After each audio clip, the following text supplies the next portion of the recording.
Hi everyone, it's Mike Sam. Welcome.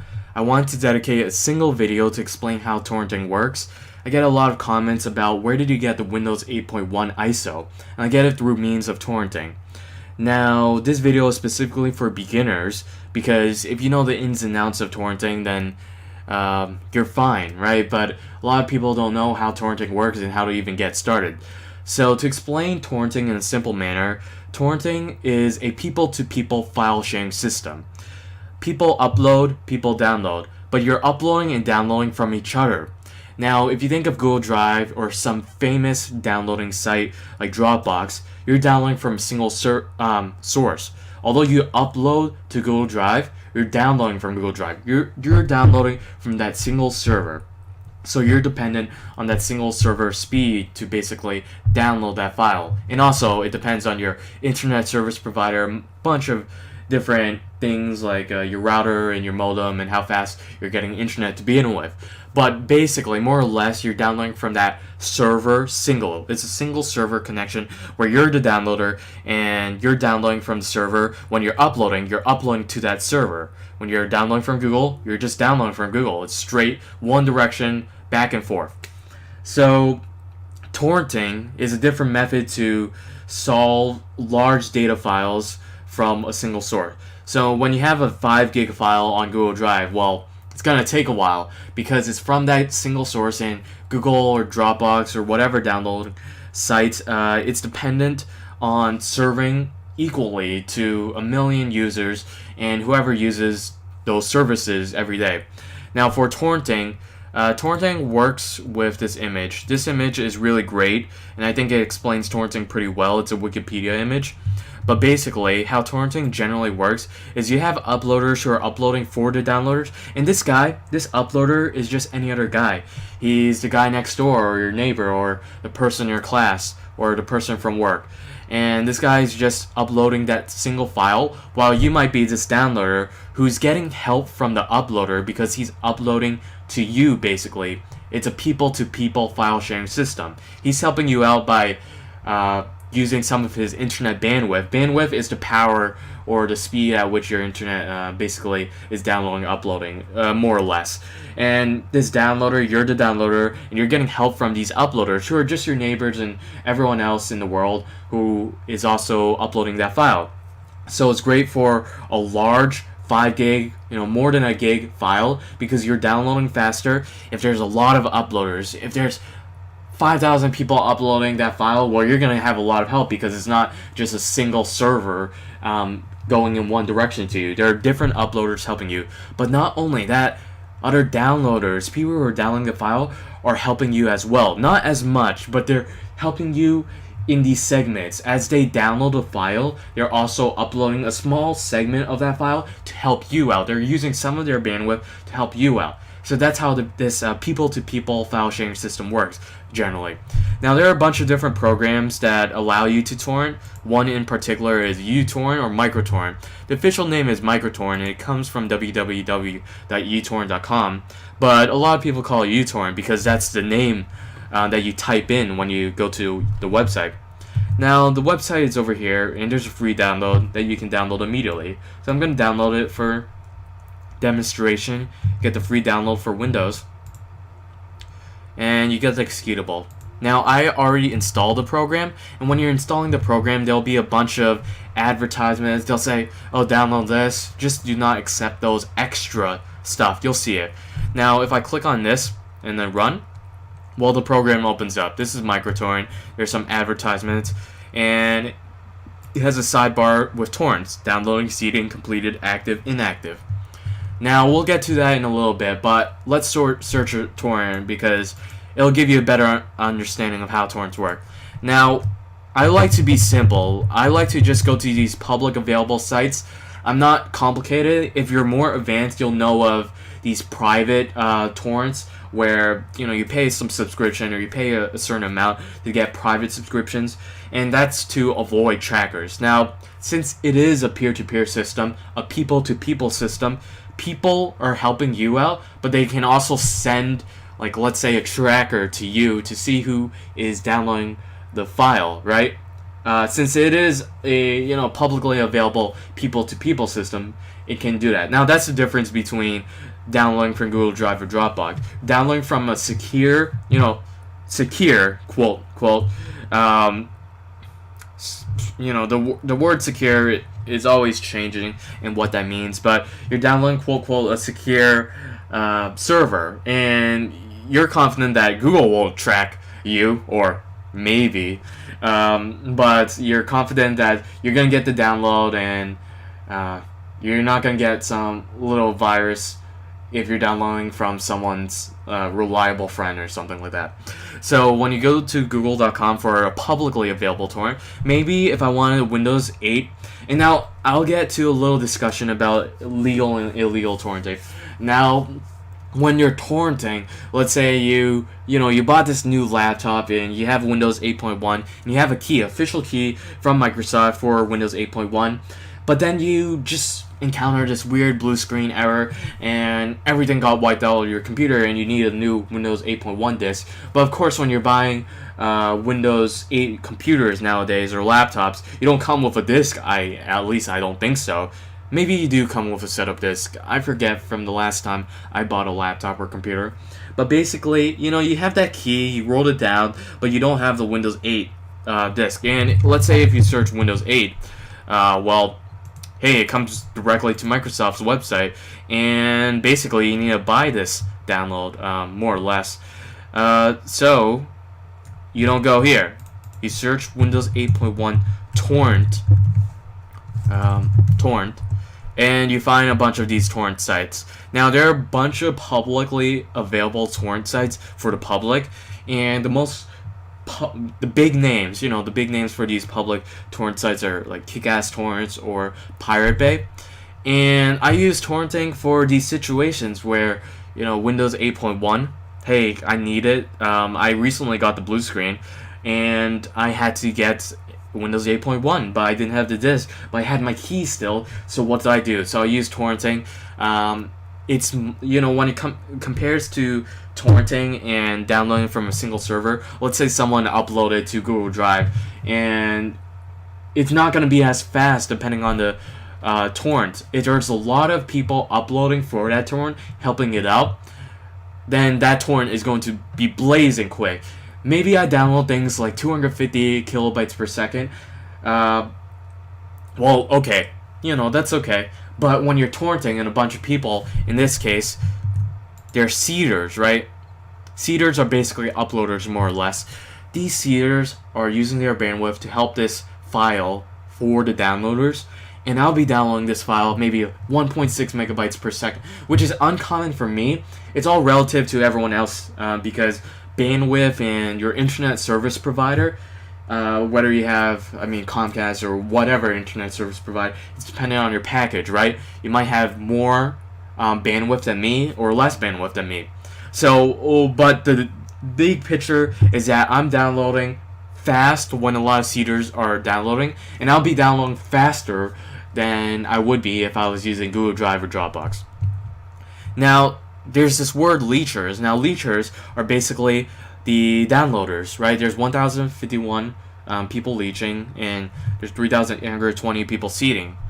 And so when you look at this image, and in translating this image, uploaders are basically seeders. They spend their bandwidth just uploading further downloaders. As you can see, this arrow is going directly to downloaders. But then you see these downloaders, and these downloaders are basically leechers. They're downloading from the uploaders because, this arrow is going directly to the downloaders, but they're also helping other downloaders because you might spend, you're spending some segments of your bandwidth in uploading what you have of the file that you're downloading. So, to get this underway, I'll download this torrent. You click download torrent, and then it downloads into your download, wherever downloads go to. Then you click on it, and then you save it to a certain area. So it says add new torrent. Okay, I'll add new torrent. Now, it'll check the status, and it'll go underway and start immediately. But you'll see the health of the torrent, and this health is a general bar, is a general stat of, how well the torrent is going. And this torrent I already activated before, so that's why it's checking the status to see what point I am at the moment. But in the second, you'll see download speeds and upload speeds, and there are settings where you right click and then go to properties. Actually, you right click and then you go to bandwidth allocation, and you can set download limits and upload limits.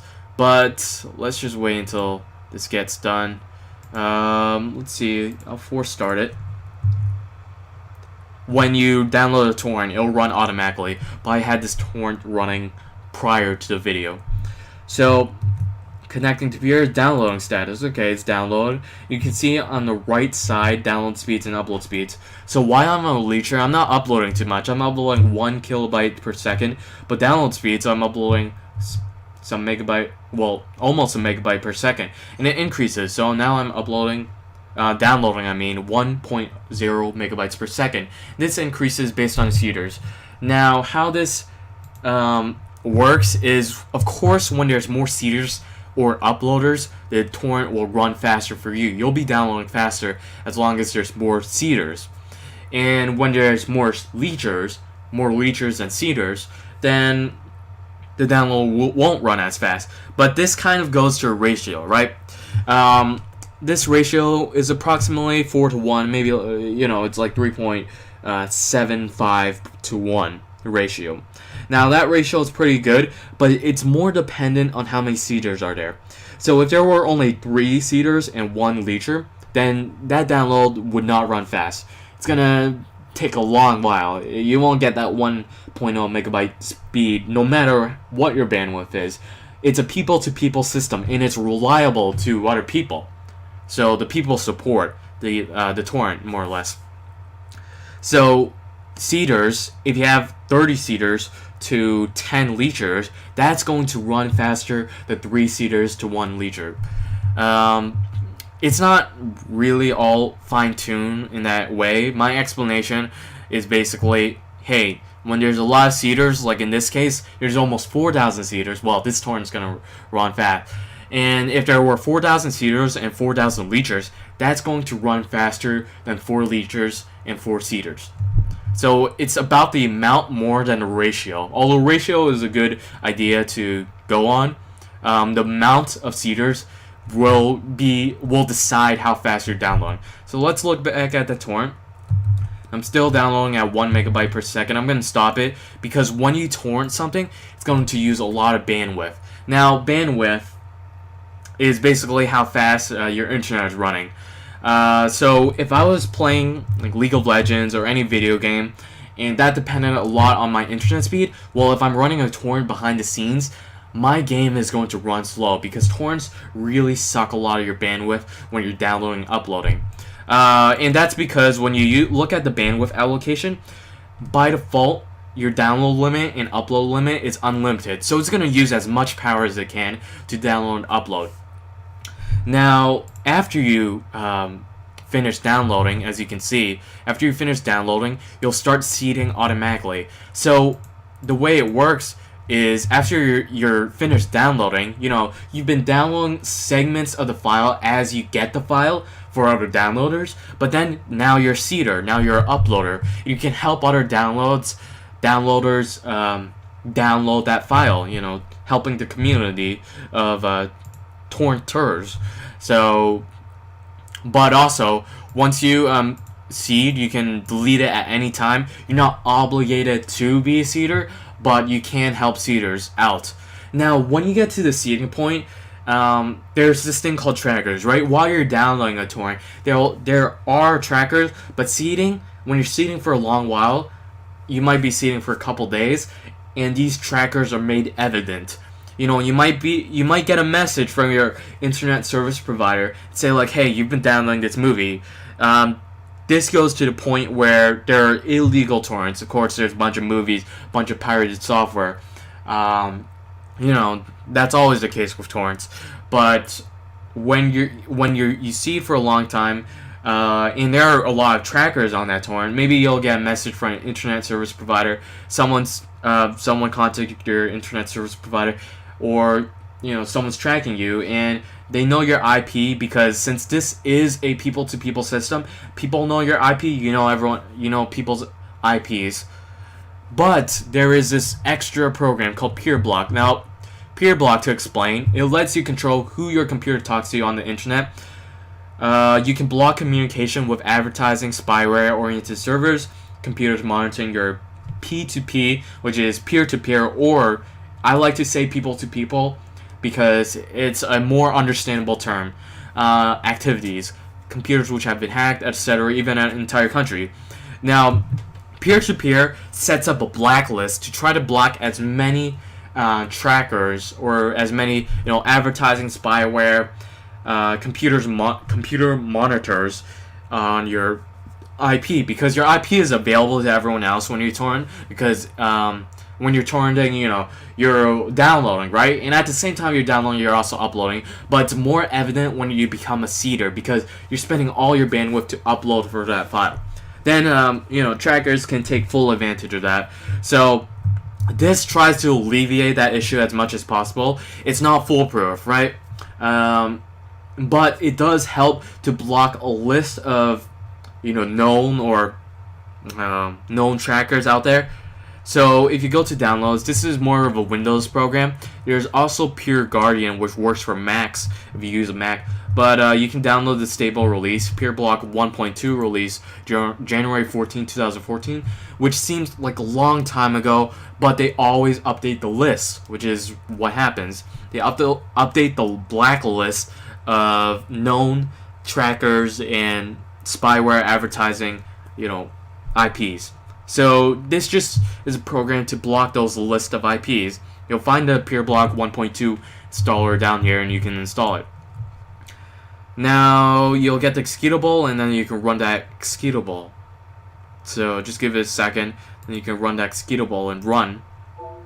Then hit yes. And then it gives you the setup page. It's a pretty normal setup page. You can hit next over here and then install. So you can launch Peerblock. It runs through some settings where you can select which lists you want to add. I like to add ads, peer-to-peer, and spyware. And also, you might see something called, educational institutions. Now, the thing with educational institutions in that list is that it's not all bad because, hey, if you're on campus and you block all the IPs from your, educational list, then, hey, you're not going to even get to go to the internet because you're blocking that educational institution IP, which is what's allowing you to go on the internet anyways. So that's only if you're a college student or you're a high school student and you're using your laptop. Well, you don't want to block the campus IPs, right? So this is how it looks like when Peerblock starts running. It looks at a range in that source for a range, and it blocks that IP range, and that comes from your list manager. Now for your list manager, as you can see, I don't leave education checked on because sometimes I go on campus and then I don't want to block my education IP. So, but I do block P2P, anti-P2P organization, spyware, advertising. You can see, you can view the list if you hit view.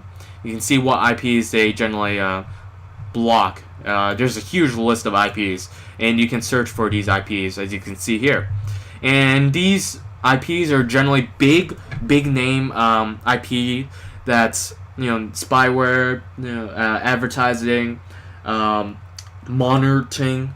So those are the IPs that are blocked. And if you know some IPs that you want to block, well, you can always create a list and then put some IP ranges inside that list to block.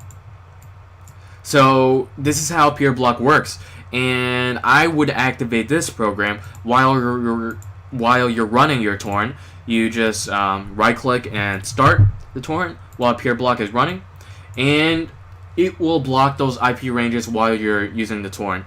And this is a pretty good way. It's not the best way, but it's a pretty good way to block most common IP addresses that are spyware, advertising, or monitoring IPs.